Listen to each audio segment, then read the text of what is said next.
In the near future, sinkholes begin appearing all over the world, causing explosions that send society into an utter state of panic. Huge monsters known as reapers come out of these holes and chase after humans to kill them. Bullets don't hurt them, so not even the military can save society. Eventually, people who live in high altitudes report that the monsters freeze at 8,000 feet, so survivors start moving to elevated areas to start a new life. 3 years later in Colorado, Hunter lives in a small community in the Rocky Mountains. One day he decides to cross the 8,000 feet safe line, curious to see what's on the other side. He barely gets to take a few steps before he encounters a reaper, so Hunter begins running back. The monster almost gets him, but he manages to cross the line just in time. Afterward, Hunter returns to his home in the Lost Gulch Refuge where 193 survivors live. His father will scold him for crossing the safe line, reminding him of the monsters but also of Hunter's lung problems. Hunter explains he only wanted to find more people, so Will points out he can't lose him like he lost his wife. Later, Will goes hunting with Katie and shares what happened. Katie understands his worries but also points out Hunter is the only child in their community, so it's natural that he wants to find friends to play with. However, Will explains Hunter is just trying to go to the last place he saw his mother. Meanwhile, scientist Nina is experimenting with bullets and tests them by shooting them at a piece of reaper hide, but they still don't do any damage. That night, Will hears Nina still shooting and gets annoyed as he remembers the time his wife left with her on the special mission that killed her. Suddenly he hears Hunter coughing and rushes to the boys' room to change the filter of the machine that helps him breathe. Soon Hunter calms down and can sleep again, but that was the last filter in the house. Will stares at some maps, wondering how hard it would be to cross the line to go looking for more filters. On Hunter's birthday, Will manages to get the community's last box of mac and cheese to give his son a treat. While they cook, Hunter wonders why they don't use the radio anymore.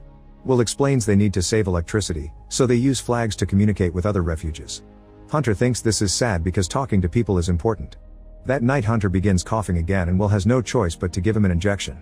After Hunter falls asleep again, Will goes to see Nina to tell her he will leave for Boulder in the morning to look for filters for his son. He claims he's found a safe road, but Nina doesn't believe him because she has the area memorized. It turns out her old lab is in Boulder. Will wants her to come with him because she studied the Reapers for years and survived the last trip she made. However, Nina points out she only got lucky and Will's wife did die during that trip. Refusing to give up, Will tells her about mine that goes through the mountains, yet Nina thinks that's worse because the Reapers can trap them there and still refuses to go. After Will leaves, Nina works on modifying a compass, but she can't stop thinking about the death of Will's wife, which leaves her in tears. Meanwhile, Will asks a neighbor to take care of Hunter before going to the gun store to get a bunch of weapons. Katie shows up and announces she's going with him, not caring about his protests. Nina also gives in and agrees to come while mocking Katie because she has no experience and will be a burden. Will says goodbye to Hunter and promises he'll come back, but the boy points out his mom said the same thing. The trio finally leaves and Nina continues to be rude to Katie, so Will tells her to behave. Nina then explains that Reapers emit high bioelectromagnetic pulses and her modified compass can detect them when they're within a half mile. After a long walk, they find the Elba Fire Road and the 8,000 feet line. Once the compass confirms there are no monsters nearby, the trio crosses the line and starts going down. Moments later they find some abandoned trucks, so they search them for supplies. They get some flares, ammo, and even a grenade launcher that Katie knows how to use. Nina also finds a Reaper scale and takes some time to gather a sample. When Katie tries to rush her, an argument ensues and Nina accuses her of trying to get into Will's pants. A furious Katie pushes her against a truck and reminds her that Nina killed Katie's best friend, referring to Will's wife. The women start punching each other and Will has to separate them before it gets worse.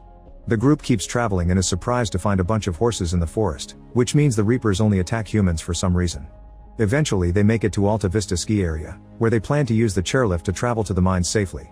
At that moment Nina's compass indicates that there's a monster nearby and they see something shaking the forest trees. Will immediately climbs to the top of the lift and starts working on activating the backup generators while the women stay on the ground to offer cover. Katie panics when she sees the monster approaching and shoots a few grenades that cause some explosions but do no damage at all to the Reaper.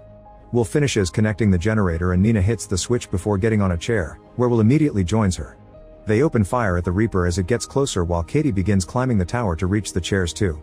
The monster jumps on the cables and makes the chairs shake, but the duo manages to hold on. Katie waits for the right moment to jump but unfortunately misses the chair, so Will has to catch her mid-air. Nina runs out of bullets right before the monster makes the cables shake again, causing all three of them to fall to the ground. They immediately start running and manage to cross the line into the 8,000 feet area right before the monster can catch them.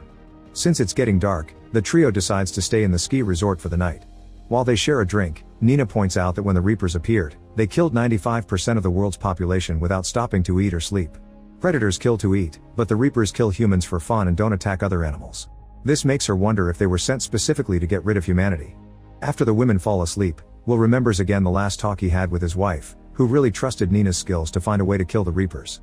The next day the group finally makes it to the mine where Will used to work. He explains that both ends of the tunnel are above 8,000 feet but the lower levels do go below the safety line, which isn't received well. The tunnels aren't properly sealed so the creatures could still find them, not to mention Nina's compass won't work underground. They've come this far though, so Nina and Katie have no choice but to keep following Will. Wearing construction helmets for light, the trio enters the tunnels and spends a few hours walking in silence. Unfortunately they're forced to stop when they discover the main tunnel has been closed because of a cave-in. Will announces they'll have to go down level 7, which means they'll walk under the line for 1,000 yards. After getting startled by some bats, the trio takes the stairs and enters the new tunnel, walking as fast as possible to avoid trouble. Suddenly they hear a noise and cover the lights on their helmets, but it's too late, there's a Reaper in the tunnel and it's already seen them. The group immediately starts running while Katie shoots the occasional grenade, hoping to slow the monster down. Abandoned machinery also keeps the Reaper back and Will opens fire, but it's pointless. When they find a hole in the wall, the trio runs inside and Will shoots at the rocks to make enough room for the three of them to hide. The Reaper inserts its glowing tail inside the hole so Will throws a flare to distract it.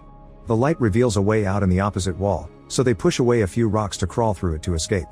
Will moves last and has to dodge the Reaper's tail before following his friends. After crawling for a few minutes Katie comes out into another tunnel, only to be found by a Reaper that immediately stabs her with its tail. Will tries reaching for her, but he isn't fast enough and has to watch how the monster takes her away. At that moment Nina finds a ladder, so she and Will immediately climb up while hearing a Reaper behind them. Thankfully they find the door and run out of the mine, reaching a safe altitude just in time. Nina and Will continue their journey, not stopping for anything except petting a goat. When it gets dark, they find an abandoned house and break in to spend the night. There are some mac and cheese boxes and they have them for dinner while Will shares that it's Hunter's favorite food. He asks Nina what's in the old lab, so she explains she may find a chemical that may finally help the bullets damage the monsters.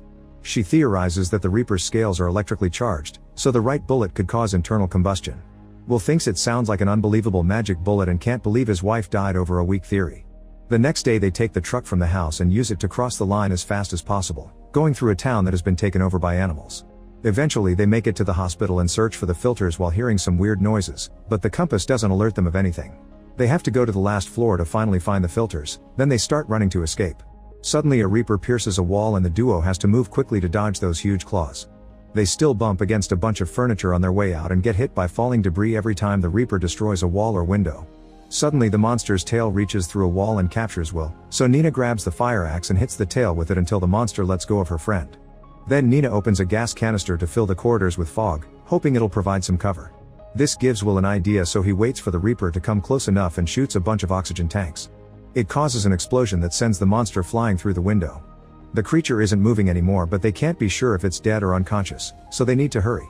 Will wants to go back, however Nina convinces him to help her get to the lab so she can finish her bullets. After the duo leaves on the truck, the Reaper wakes up. Moments later they make it to the lab and Nina starts mixing chemicals while Will keeps watch. On one of the desks he's shocked to see a picture that reveals Nina used to have a family she never talks about. Nina cries as she explains that on the day the world ended, she had been working and couldn't be with her family. She feels extra guilty because her son had a soccer game that day and she chose not to go. Nina also admits she hates herself for causing the death of Will's wife, but Will assures her it was nobody's fault. When Nina finally finishes her bullet, she tests it on the hide and nothing happens. She tells Will to go back to his son but she's staying to keep on experimenting until she finds a solution or the Reapers kill her. Will leaves on his truck while Nina tries another bullet mix, but it doesn't work either. She's so distracted that she doesn't notice her compass reacting. At that moment she hears some noise but also realizes there's a certain chemical combination she hasn't tried, so she hurries to mix it as her last hope. Meanwhile the truck accidentally pops a tire and loses control until it falls on its side. Will is unconscious for a few moments but wakes up when he hears a monster coming. He has to kick off the truck window to get out and starts running as the Reaper chases after him. Going up the hill is hard for his body after the crash and by the time he's about to cross the safe line, a second Reaper is blocking the way. Will desperately opens fire to no avail and loses hope, but at that moment Nina shows up and shoots her new bullets. A strange explosion happens full of smoke and electric charge, confirming her theory. Nina quickly shoots all the Reapers, killing them in seconds even when they try to run away. Then she grabs a piece of the Reaper's body and shows Will the mechanical parts, confirming these beasts are robots that were programmed to kill humans. When Will asks who sent them, Nina theorizes it was aliens. Later when the duo returns to their refuge, Will reunites with Hunter and Nina raises a pirate flag to announce she's discovered a way to fight. Soon survivors gather to build tons of special bullets and Will finally uses the radio again to send their message of hope everywhere.